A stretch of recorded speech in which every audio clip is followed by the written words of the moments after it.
ഇന്നലെ മുലപ്പാൽ ചോദിച്ച് പാൽപ്പായസം കിട്ടിയ ജോർജാണ് എയറിൽ എന്നുണ്ടെങ്കിൽ ഇന്ന് നമ്മുടെ TG ആണ് എയറിൽ. TG മോഹൻദാസ്. ABC മലയാളം ന്യൂസിൽ ഒരു ഡിബേറ്റ് നടക്കുകയാണ്. ഓക്കെ, ആ ഡിബേറ്റിനിടയിൽ സന്നദ്ധ പ്രവർത്തകർ, പല രാഷ്ട്രീയ പാർട്ടിയെയും റെപ്രസെൻ്റ് ചെയ്ത് വരുന്ന സന്നദ്ധ പ്രവർത്തകർ, അവരിങ്ങനെ ഒരു കൂട്ടമായിട്ട് വരുമ്പോൾ അവരൊരു വിബിടും. ഓക്കെ, ഫ്ലൂറസെൻ്റ് കളറിലുള്ള ആ വിബിന് മുകളിൽ അവരവരുടെ ഏതൊരു പാർട്ടിയാണോ അല്ലെങ്കിൽ ഏതൊരു സംഘടനയാണോ അവർ റെപ്രസെൻ്റ് ചെയ്ത് വരുന്നത് അതിൻ്റെ ഒരു ലോഗോ, അതിൻ്റെ ഒരു എഴുത്ത്, അതൊക്കെ ആ ഒരു പെർട്ടിക്കുലർ വിബിൻ്റെ മുകളിൽ കാണും, ആ ഒരു ജാക്കറ്റിൻ്റെ മുകളിൽ കാണും. അപ്പോൾ അതിനെക്കുറിച്ചുള്ളൊരു വിമർശനമാണ് TG മോഹൻദാസ് ABC മലയാളത്തിൽ ആ ഒരു ഡിബേറ്റിന് നടത്തിയിട്ടുണ്ടായിരുന്നത്. By the way, TG Mohandas ആരാന്ന് ചോദിച്ചു കഴിഞ്ഞാൽ BJP കാരനാണ്. ഓക്കെ, RSSൻ്റെ ഒരു കമ്പനിയിൽ ജനറൽ മാനേജറായിട്ട് വർക്ക് ചെയ്തതെന്നൊക്കെയാണ്. ഞാൻ TGനെ അറിയാത്തവർക്ക് അറിയാൻ വേണ്ടിയിട്ടാണ് കേട്ടോ ഞാൻ സൈഡിൽ വിക്കിപീഡിയ വെച്ചിട്ടുള്ളത്.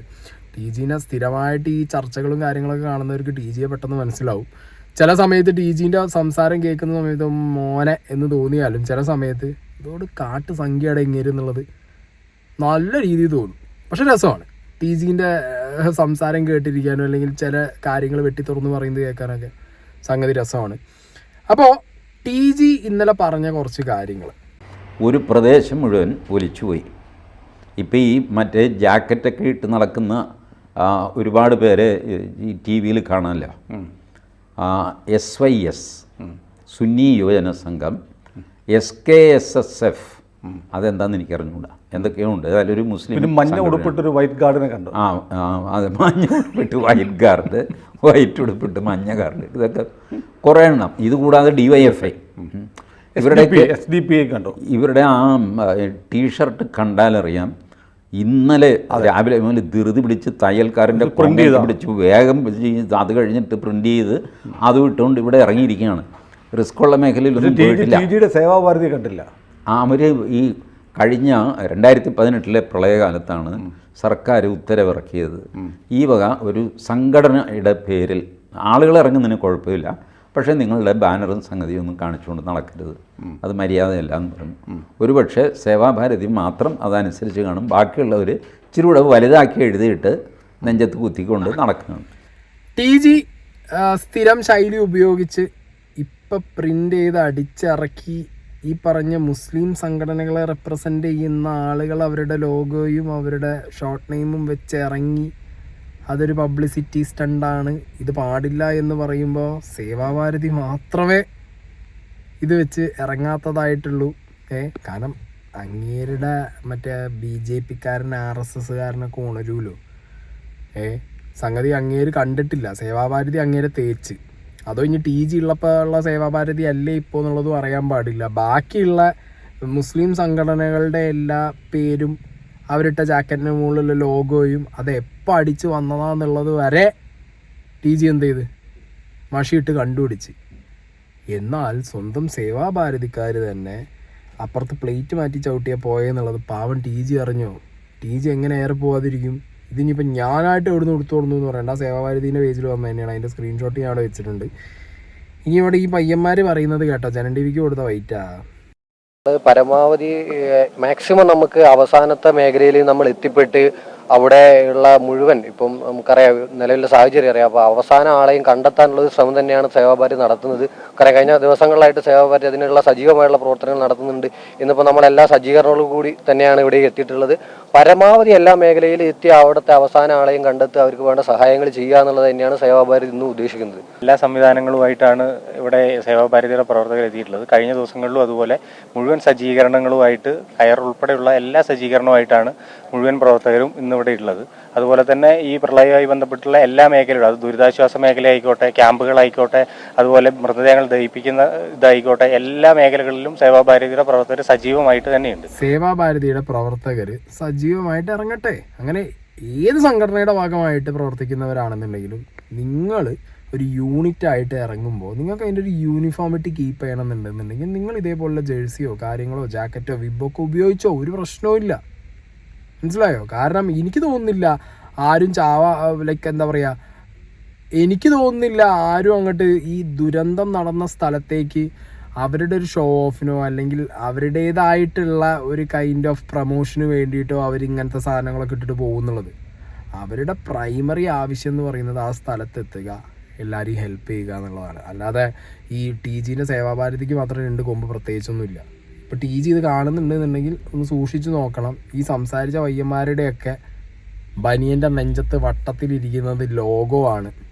സേവാഭാരതിയുടെ ലോഗോ തന്നെയല്ലേ. കഴുത്തിൽ ടാഗും ഇട്ട് വെച്ചിട്ടുണ്ട്.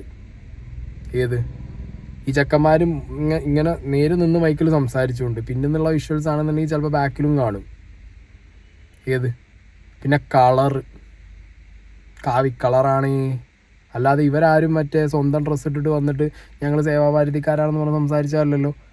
സോ എനിക്ക് പേഴ്സണലി തോന്നുന്നത് ഒരു ദുരന്ത മുഖത്തേക്ക് സഹായിക്കാൻ വേണ്ടി ചെല്ലുന്ന സമയത്ത് ഇങ്ങനെ ഓരോരുത്തരും ഡിഫറെൻറ്റ് കളർ പാറ്റേണും അവരുടെ ആ ഒരു ലോഗോയോ അവർ റെപ്രസെൻ്റ് ചെയ്യുന്ന ഒരു എന്താ പറയുക കൂട്ടായ്മയുടെ പേരൊക്കെ എഴുതി വെച്ച് കഴിഞ്ഞാൽ ഇൻ കേസ് ഒരാൾ മിസ്സായാലോ, ദുരന്തമുഖത്താണ് മിസ്സായാലോ അങ്ങനെയൊക്കെ മനസ്സിലാക്കാൻ പറ്റും. അല്ലെങ്കിൽ പ്രത്യേകിച്ച് അവിടെ എത്തുമ്പോൾ അവിടുത്തെ ഒഫീഷ്യൽസിനൊക്കെ ഇന്ന ആളുകൾക്ക് ഇന്ന ഡ്യൂട്ടി ഓക്കെ അങ്ങനെ വേർതിരിച്ച് കൊടുക്കാനൊക്കെ വളരെ സുഖമായിരിക്കില്ലേ. എൻഡ് ഓഫ് ദ ഡേ അവർ ചെയ്ത പ്രവർത്തനം മാത്രം DG നോക്കിയാൽ മതിയായിരുന്നു. DGക്ക് ഈ കാര്യത്തിൽ പാളി. അവിടെ മീഡിയനെ DG വിമർശിച്ചിട്ടുണ്ട്, അങ്ങനത്തെ വിമർശനമൊക്കെ ഫൈൻ. പക്ഷെ ഇവിടെ TGൻ്റെ മനസ്സിനകത്ത് കിടക്കുന്ന ആ ഒരു, ഞാൻ നേരത്തെ പറഞ്ഞത് ഇത് എന്തോന്ന് പറയുക, മറ്റേ കാട്ട് ബ്രാൻഡ് BJP-ക്കാരൻ ചാടി പുറത്ത് വന്നിരിക്കുന്നത്, ആ സാധനം പുറത്ത് വന്ന പോലെ എനിക്ക് പേഴ്സണലി ഫീൽ ആയത് DGൻ്റെ വായെന്ന്.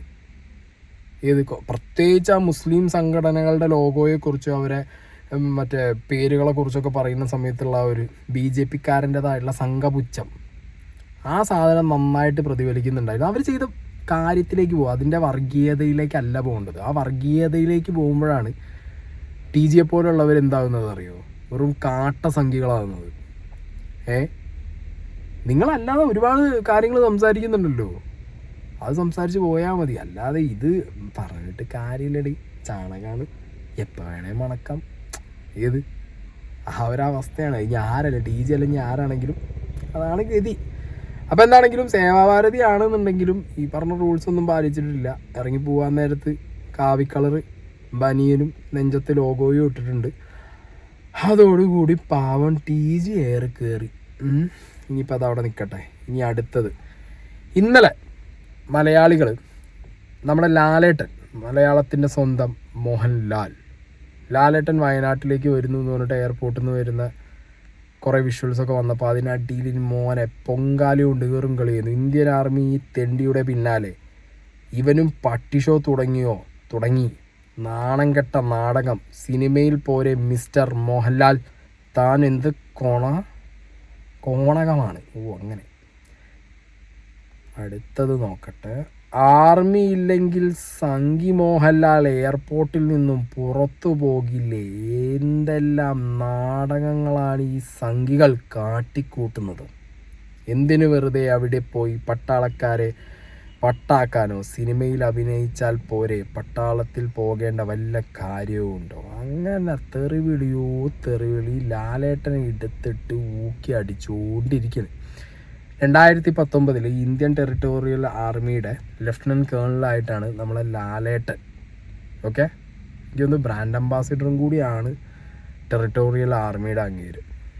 അപ്പം പിന്നെ അങ്ങേർക്ക് പോയിക്കൂടെ, പട്ടാളക്കാരെ അങ്ങേരെ അസിസ്റ്റ് ചെയ്തുകൂടെ, അങ്ങേര് പോണ്ടേ? ഈ ഒരു ദുരന്തം നടന്ന സമയത്ത് തന്നെ ലാലേട്ടൻ എന്ന് പറയുന്നത് ലഫ്റ്റനൻറ്റ് കേണൽ മാത്രമല്ല, അദ്ദേഹം ഒരു ടോപ്പ് സെലിബ്രിറ്റിയാണ്, ഇന്ത്യയിൽ തന്നെ one of the top celebrity. So ദുരന്തം നടന്ന സ്ഥലത്തേക്ക് ഒറ്റയടിക്ക് ഓടിക്കയറി ചെല്ലാൻ പറ്റില്ല. ഇന്ന് പോയത് തന്നെ അവിടെയുള്ള സന്നദ്ധ പ്രവർത്തകർക്കും മിലിറ്ററിക്കാർക്കൊക്കെ ഒരു പ്രചോദനം ആവാൻ വേണ്ടിയിട്ടാണ് അങ്ങേര് പോയത് തന്നെ. മനസ്സിലായോ? വെറും പോക്കും അല്ല പോയത്. 3 കോടി രൂപേൻ്റെ ഒരു പ്രൊജക്റ്റും അങ്ങേര് അവിടെ ഡിക്ലെയർ ചെയ്തിട്ടുണ്ട്. അപ്പോൾ അതൊന്നും നോക്കാതെ ചുമ്മാ കയറിയിരുന്ന് വാഞ്ഞടിച്ചുകൊണ്ടിരിക്കണ ശരിയല്ലടേ. എങ്ങനെ ശരിയാവും? നിങ്ങളൊന്ന് ആലോചിച്ച് നോക്ക്. രാജ്യം തന്നെ അദ്ദേഹത്തിന് ഹോണററി സൈനിക പദവിയാണ് നൽകിയിട്ടുള്ളത്. ഓക്കെ, അപ്പം അങ്ങനൊരു പദവി നൽകി രാജ്യം തന്നെ ആദരിച്ച ഒരു വ്യക്തി, അദ്ദേഹം ഈ ദുരന്ത മുഖത്തേക്ക് പോകുമ്പോൾ ലഫ്റ്റനന്റ് കേണൽ മോഹൻലാലായിട്ട് പോയ എന്താ പ്രശ്നം? എനിക്കൊരു പ്രശ്നം അതിൽ തോന്നിയിട്ടില്ല. അത് ആക്ച്വലി അവിടെ എല്ലാവർക്കും ഒരു ബൂസ്റ്റിംഗ് ആണത്. അവിടെയുള്ള മിലിറ്ററിക്കാർക്കൊക്കെ അതൊരു ലിഫ്റ്റപ്പാണ്. അവിടെ എത്രയോ VIP ഒക്കെ വന്നു പോകുന്നില്ലേ? ഇല്ലേ? ലാലേട്ടൻ എന്ന് പറയുന്ന ആർമിയുടെ ഒരു ഭാഗമല്ലേ ഇപ്പോൾ. അദ്ദേഹം വരും, അദ്ദേഹം വന്നു. അവിടെ വല്ല അലമ്പോ കച്ചറ ഉണ്ടാക്കാനൊന്നും ഇല്ലല്ലോ. അദ്ദേഹം വന്നു, അദ്ദേഹത്തിൻ്റെ ഇതായിട്ടുള്ള കാര്യങ്ങൾ മിലിറ്ററി, അതും കുറേ പേര് പറയുന്നുണ്ട് എന്തിനാണ് മിലിറ്ററി ചുറ്റും നിന്ന് ഈ ലാലേട്ടൻ ഇതൊക്കെ പറഞ്ഞു കൊടുക്കണേന്നൊക്കെ. അത് ഡീറ്റെയിൽ ചെയ്ത് കൊടുക്കുകയാണ് അങ്ങേർക്ക്, എന്തൊക്കെയാണ് എവിടെയൊക്കെ എങ്ങനെയൊക്കെയാണ് സംഭവിച്ച കാര്യങ്ങളൊക്കെ. അപ്പം എന്താണെന്നുണ്ടെങ്കിലും ഭൂലോക വിമർശനമായിരുന്നു, വെട്ടുവിളിയായിരുന്നു. പക്ഷെ ലാസ്റ്റ് ലാലേട്ടൻ എന്താ നമ്മുടെ രാജ്യം കണ്ടതിൽ വെച്ച് ഏറ്റവും സങ്കടകരമായ കാഴ്ചകളാണ് കഴിഞ്ഞ കുറച്ച് ദിവസങ്ങളായിട്ട് TV-യിലും അതിലൂടെ വാർത്തകളിലൂടെ ഒക്കെ അറിയുന്നത്. വളരെ സങ്കടകരമായ കാര്യമാണ്. അത് അവിടെ പോയി കണ്ടു കഴിഞ്ഞാലേ മനസ്സിലാവുള്ളൂ അതിൻ്റെ വ്യാപ്തി. ഒരുപാട് പേർക്ക് നിമിഷ നേരം കൊണ്ട് ഉറ്റവരെയും ഉടയവരെയും വീടും സ്വത്തും എല്ലാം നഷ്ടപ്പെട്ടു. പക്ഷെ നമ്മളെല്ലാവരും ഒരുമിച്ച് ചേർന്ന് അവരെ സഹായിക്കുന്നു എന്നുള്ളത് വലിയ കാര്യമാണ്. അതിലെടുത്തു പറയാവുന്നതാണ് Indian army, navy, air force, fire and rescue, NDRF, police, അതുപോലെ ഹോസ്പിറ്റൽ, ഡോക്ടേഴ്സ്, സന്നദ്ധ സംഘടനകൾ, സാധാരണ ലോക്കൽ ആൾക്കാർ. ഈ ഒരു കല്ലെടുത്ത് മാറ്റിവെക്കുന്ന ഒരു കുട്ടി പോലും ഇതിൻ്റെ ഭാഗമായി മാറുന്നു. ഈ കണ്ടെത്തേണ്ടതുണ്ട്. നമുക്ക് പ്രതീക്ഷിക്കാം അവരത് കണ്ടെത്താൻ സാധിക്കട്ടെ എന്ന്. അതിലുപരി എനിക്ക് പറയാനുള്ളത്, ഞാനുമായിട്ട് അസോസിയേറ്റ് ചെയ്യുന്ന ഞങ്ങളുടെ ഒരു ഫൗണ്ടേഷനുണ്ട്, വിശ്വശാന്തി ഫൗണ്ടേഷനാണ്. ഞാനത് ഇവിടുത്തെ പുനരധിവാസത്തിന് അല്ലെങ്കിൽ ഒരു റീഹാബിലിറ്റേഷന് വേണ്ടിയിട്ട് ഇപ്പം നമ്മളൊരു 3 കോടി രൂപയാണ് കൊടുക്കാൻ തയ്യാറാകുന്നത്. തീർച്ചയായിട്ടും അത് കഴിഞ്ഞിട്ട് പിന്നെ അതിൻ്റെ സ്ഥിതിഗതികൾ നിരീക്ഷിച്ചതിന് ശേഷം വീണ്ടും ഇവർക്ക് എന്തെങ്കിലും പണത്തിൻ്റെ കാര്യങ്ങൾ ആവശ്യമുണ്ടെങ്കിൽ വിശ്വശാന്തി ഫൗണ്ടേഷൻ വീണ്ടും പണം കൊടുക്കുന്നതാണ്. അപ്പോൾ നമ്മളൊരു 3 കോടി രൂപയുടെ ഒരു പ്രോജക്റ്റ്, ഒരു പുനരുദ്ധാരണ പ്രോജക്റ്റിന് ഞങ്ങളിപ്പം അനൗൺസ് ചെയ്യാണ്, ഞങ്ങൾ ഇവിടെ വെച്ച് ചെയ്യാൻ. ഓക്കെ. അപ്പോൾ എന്താണെങ്കിലും ലാലേട്ടൻ അവിടെ നിന്ന് 3 കോടി രൂപയുടെ പ്രോജക്റ്റ് അനൗൺസ് ചെയ്തു. എനിക്കിതിലാകെയുള്ളൊരു ഡൗട്ട്, ലഫ്റ്റനന്റ് കേണലായിട്ട് ആ ഒരു മിലിറ്ററി അറ്റയറിൽ നിൽക്കുന്ന സമയത്ത് ഇങ്ങനൊരു അനൗൺസ്മെൻറ്റ് ചെയ്യാൻ പാടുമോ ഇല്ലേ എന്നുള്ളതിൽ എനിക്കെന്തോ ഒരു സംശയമുണ്ട്. എന്താണെങ്കിലും ഇന്ന് ലാലേട്ടൻ്റെ കൂടെ സെൽഫി എടുത്തിട്ട് മേജർ രവി ഏറെ പോയിട്ടുണ്ട് ആ വഴിക്ക്. അതൊരു വഴിക്ക് വേറെ നടക്കുന്നുണ്ട്. ഓക്കെ. പിന്നെ ഒരു കമൻറ്റ്, ഈ കമൻറ്റ് എത്രത്തോളം ജെനുവിനാണെന്ന് എനിക്കറിയില്ല, എന്നാലും ഞാൻ വായിക്കാം. മോഹൻലാലിന് അവിടെ ഹൃദയബന്ധമുള്ള സ്ഥലമാണ്. അദ്ദേഹത്തിന് അവിടെ ഒരു എസ്റ്റേറ്റ് ഉണ്ടായിരുന്നു. മുണ്ടക്കൈക്കാരായ ഒരുപാട് സാധാരണക്കാർ അദ്ദേഹത്തിൻ്റെ പരിചയക്കാരായിരുന്നു. അവരിലധികം ആളുകളും മഹാദുരന്തത്തിൽ മരണപ്പെട്ടു. അദ്ദേഹം അവിടെ പോയി മിക്കപ്പോഴും താമസിക്കാറുമുണ്ട്. അവിടെയുള്ള ആളുകൾ ഉണ്ടാക്കിക്കൊടുക്കുന്ന ആഹാരം അദ്ദേഹം കഴിച്ചിട്ടുണ്ട്. ദുരന്തത്തിൽ മരിച്ച ശിവൻ എന്ന ഓട്ടോ ഡ്രൈവർ അദ്ദേഹത്തിന് ഭക്ഷണം പാചകം ചെയ്തു കൊടുത്ത കാര്യങ്ങൾ എന്നോട് പറഞ്ഞിട്ടുണ്ട്. എൻ്റെ ഏറ്റവും അടുത്ത കൂട്ടുകാരനായിരുന്നു ശിവൻ. ശിവനും ഭാര്യയും മകളും ഉരുൾപൊട്ടലിൽ മരിച്ചുപോയി. ഓക്കെ. ബിജു വിജയ് മേപ്പാടി എന്ന് പറഞ്ഞൊരു വ്യക്തി ലാലേട്ടൻ ഈ പട്ടാളത്തിൻ്റെ ഒപ്പം എയർപോർട്ടിൽ നിന്ന് പുറത്തു വരുന്ന ആ ഒരു വിഷ്വലിനടിയിൽ ഇട്ട ഒരു കമൻ്റാണ്. ഓക്കെ. നമുക്ക് പറയാൻ പറ്റില്ല, കാരണം ഇന്ന് മേജർ രവി പറയുന്നത് കേട്ടു, ലാലേട്ടൻ അവിടുത്തെ സ്കൂളിൽ നോക്കിയിട്ട് കണ്ണിൽ വെള്ളം വന്ന് സങ്കടപ്പെട്ടു. And later on Major Ravi പറഞ്ഞു ആ സ്കൂളിൻ്റെ ബാക്കി നിർമ്മാണ പ്രവർത്തനങ്ങൾക്ക് അവർ ഫണ്ട് ചെയ്യാമെന്ന് പറയുന്നുണ്ട്. Maybe some kind of എന്തെങ്കിലും ഒരു കണക്ഷൻ കാണും ചിലപ്പോൾ ലാലേട്ടന് ആ നാടുമായിട്ട്. അതിൻ്റെ ഒരു ക്ലാരിറ്റി ഇല്ല. ഇങ്ങനെ ഒരു കമൻറ്റ് കണ്ടപ്പോൾ പിന്നെ ഞാൻ വായിച്ചു എന്നുള്ളൂ.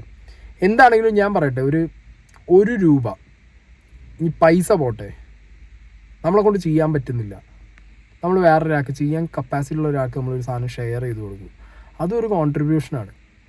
അല്ലെങ്കിൽ ദുഷിപ്പ് പറയാതെ മിണ്ടാതിരിക്കുന്നതും ഒരു കോൺട്രിബ്യൂഷനാണ് അല്ലേ? നമ്മളെ കൊണ്ടൊന്നും ചെയ്യാൻ പറ്റുന്നില്ല, ഞാൻ മിണ്ടായിരുന്നുണ്ട് മതി. ഇത് ലാലേട്ടൻ വായ തുറന്നില്ലെങ്കിൽ പ്രശ്നം, തുറന്നാൽ പ്രശ്നം. ഇത് ലാലേട്ടൻ്റെ കേസ് മാത്രമല്ല കേട്ടോ, പല സെലിബ്രിറ്റീസിൻ്റെ വിഷയത്തിലും ഇങ്ങനെ തന്നെയാണ്. വായ തുറന്നാൽ പ്രശ്നം, തുറന്നില്ലെങ്കിലും പ്രശ്നം, കൊടുത്താൽ പ്രശ്നം, കൊടുത്തില്ലെങ്കിലും പ്രശ്നം. എങ്ങനെ ഇരിക്കുന്നു? കൊടുത്താൽ കുറഞ്ഞു പോയിന്നും, കൊടുത്തില്ലെങ്കിൽ എന്താടാ കൊടുക്കാത്തത്? എന്താണെങ്കിലും കൊള്ളാം. അപ്പോൾ ഇന്ന് എയറിൽ TG ആണ്. വേറൊരാളുണ്ട്. അതും കൂടിയാണ് വെക്കുക. ഇനിയിപ്പോൾ അതിനായിട്ട് വേറെ കണ്ടന്റ് എനിക്ക് ചെയ്യാൻ വയ്യ. അതായത് ഇന്നലെ മറ്റേ മുലപ്പാൽ ചോദിച്ച ജോർജ് കുട്ടിക്ക് പാൽപ്പായസം കിട്ടിയ പോലെ തന്നെ വേറൊരാൾക്കും മുലപ്പാൽ വേണം എന്ന് പറഞ്ഞൊരു ആവശ്യം കമൻ്റായിട്ട് ഇട്ടിരുന്നു. ലാസ്റ്റ് കണ്ണീർ പാലുമായിട്ട് വന്നിരുന്ന് വീഡിയോയിൽ ഖേദം പ്രകടിപ്പിച്ചു പോകേണ്ട അവസ്ഥയായി. ഖേദം പ്രകടിപ്പിച്ചതല്ല, കിട്ടിയാവോ അടി എവിടുന്നെങ്കിലും. ഹായ്, എൻ്റെ പേര് സുനിൽ. ഞാനിപ്പോൾ വീഡിയോ വരാനുള്ള കാരണം 2 ദിവസം മുമ്പ് തേങ്ങപ്പുര മീഡിയ എന്ന് പറഞ്ഞൊരു ഇൻസ്റ്റാഗ്രാം പേജിൽ ഒരു പോസ്റ്റ് വന്നിരുന്നു. ആ പോസ്റ്റിന് എൻ്റെ ഭാഗത്തുനിന്ന് വളരെ മോശമായ രീതിയിലൊരു കമൻറ്റ് വരികയുണ്ടായി. ആ പോസ്റ്റിൽ ആ സഹായം ചെയ്യാമെന്ന് പറഞ്ഞ ശേഷിയോട് ഞാൻ ആദ്യമേ തന്നെ ഞാൻ ഒരു ക്ഷമ ചോദിക്കുകയാണ്. പിന്നെ ഇതായിരുന്നു ആ പോസ്റ്റ്. ഇത് ഈ വയനാട് ഇഷ്യൂ ആയിട്ട് റിലേറ്റഡ് ആയിട്ടുള്ള ഒരു പോസ്റ്റാണെന്ന് മനസ്സിലാക്കാതെയാണ് ഞാൻ കമൻറ്റ് ഇട്ടത്. ഇത് ഈ ഇഷ്യൂ ആണെന്ന് മനസ്സിലാക്കിയ സാഹചര്യത്തിൽ ആ സ്പോട്ടിൽ തന്നെ ഞാൻ ആ കമൻറ്റ് ബോക്സിൽ ഞാൻ സോറി പറഞ്ഞിരുന്നു. ഞാൻ ഇട്ട കമൻറ്റ് ഞാൻ ഡിലീറ്റ് ചെയ്തതായിരുന്നു. ഇനി ഇങ്ങനൊരു ഇഷ്യൂ ആയിട്ട് റിലേറ്റ് ചെയ്ത പോസ്റ്റ് അല്ല എങ്കിലും ഞാൻ അങ്ങനെ ഒരു കമൻറ്റ് അവിടെ ചെയ്തത് തെറ്റ് തന്നെയാണെന്ന് ഞാൻ ദോഷമാണെന്ന് ഞാൻ തെറ്റ് തന്നെയാണെന്ന് ഞാൻ മനസ്സിലാക്കുന്നു. എൻ്റെ ആ തെറ്റുകൊണ്ട് ബുദ്ധിമുട്ടുണ്ടായവരോടും എല്ലാ അമ്മമാരോടും ഞാൻ ക്ഷമ ചോദിക്കുകയാണ്. ഒന്നും മനസ്സിലാക്കാത്ത ഒരു ഇള്ളിള്ളാവാവയാണ്. ഓനൊന്നും അറിയില്ല നാട്ടിൽ എന്താ നടക്കണേന്ന്. ഓന് ഏതാ പോസ്റ്റ് എന്ന് പോലും അറിയില്ല. അതുകൊണ്ട് ഓൻ വന്ന് കമൻ്റ് ഇട്ടു. ഏത് പോസ്റ്റാണെന്നുണ്ടെങ്കിലും ഓനങ്ങനത്തെ ഒരു കമൻ്റ് ഇടാൻ പാടും. ഒരമ്മയുടെ മുലപ്പാൽ കൊടുക്കാൻ ഒരമ്മ റെഡിയാണെന്ന് പറയുമ്പോൾ അതിനടിയിൽ വന്നിട്ട് വലിയ കുട്ടികൾക്ക് കൊടുക്കുമെന്ന് ചോദിച്ചു കഴിഞ്ഞാൽ എന്ത് ഗതികെട്ടവനവനൊക്കെ. ജോർജിന് കിട്ടിയ പോലത്തെ പാൽപ്പായസം കിട്ടണ്ടെന്നുണ്ടെന്നുണ്ടെങ്കിൽ ഇരിക്കണ ആ മുറിക്കകത്ത് തന്നെ ഇരുന്നോ. മാപ്പ് വീഡിയോ എന്തായാലും ഇട്ടല്ലോ, നാട്ടുകാർ മാപ്പ് തരുമെന്ന് എനിക്ക് തോന്നുന്നില്ല. ഏതെങ്കിലും വഴിക്കൊക്കെ കിട്ടുകയാണെന്നുണ്ടെങ്കിൽ എടുത്ത് മേടിച്ച് പോക്കറ്റിലിട്ടിട്ട് മിണ്ടാതെ നടന്നു. അപ്പോൾ കമൻറ്റോളികൾക്കും നല്ല രീതിയിൽ നാട്ടുകാരുടെ കയ്യിൽ നിന്ന് പെരുമാറൽ വരുന്നുണ്ട്. പിന്നെ TJ പോലെ ഇടയ്ക്ക് എന്താ പറയുക, സ്വന്തം രാഷ്ട്രീയം തലയ്ക്ക് കുറച്ചാണ് കയറുന്ന സമയത്ത് കുറച്ചുകൂടി ഛർദ്ദിക്കുമല്ലോ വർഗീയത. അപ്പം പിന്നെ അവരെയും പിടിച്ച് ഏറെ കയറ്റുന്നുണ്ട്. ഉള്ള എന്താണെങ്കിലും അപ്പോൾ ഇതൊക്കെയാണ് ഇപ്പോൾ സോഷ്യൽ മീഡിയയിൽ വയനാട് റിലേറ്റഡ് ആയിട്ട് പോകുന്ന കുറച്ച് ടോപ്പിക്കുകൾ. സോ ഒന്ന് പറഞ്ഞിട്ട് പോകാമെന്ന് വിചാരിച്ചു.